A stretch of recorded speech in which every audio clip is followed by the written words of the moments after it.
well, order members don't necessarily have to do all the things that I did. There's a lot of things perhaps I'd rather that they didn't do anyway. So it doesn't follow that because Sangha actually had several teachers, therefore every order member ought to have one or is justified in having. But putting that aside, I think if order members start going to see or to become students of teachers outside the FWBO, in a way that's quite a serious matter. And a lot depends, I think, on their motive for doing so. And motives can vary. If it's just, restlessness or curiosity, or if it's dissatisfaction with their own practice or with their progress in their own practice, well, that is something that would need to be looked into, that they would need to look into, and about which they would need to consult their spiritual friends, especially their preceptors. Also, I think there's another point.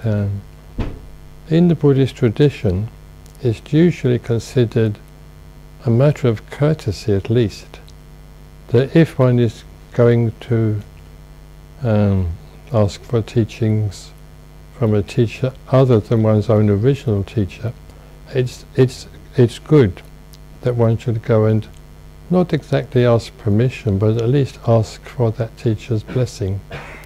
And some Buddhists believe that if you go and take up another teaching from another teacher without your original teacher's blessing, then that other practice that you've taken on will not be so successful.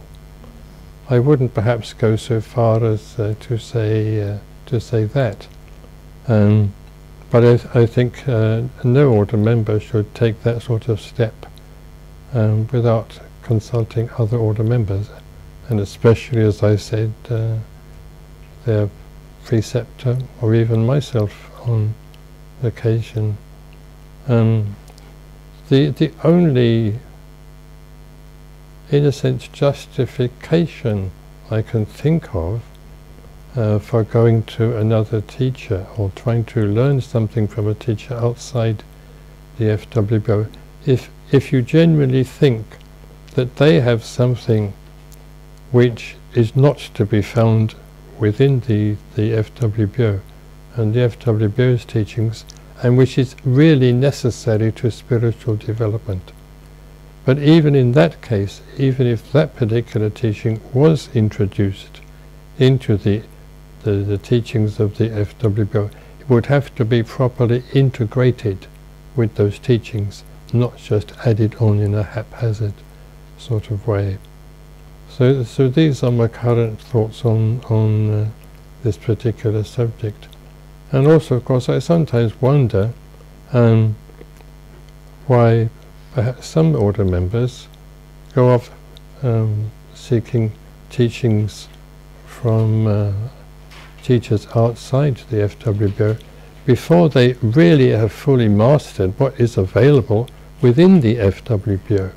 Sometimes I'm a little surprised by this, because we do have a whole mass of teachings and practices within the FWBO, and even one sadhana alone and the six element practice really should keep one busy for quite a few years, I would have thought, before one started looking for anything beyond.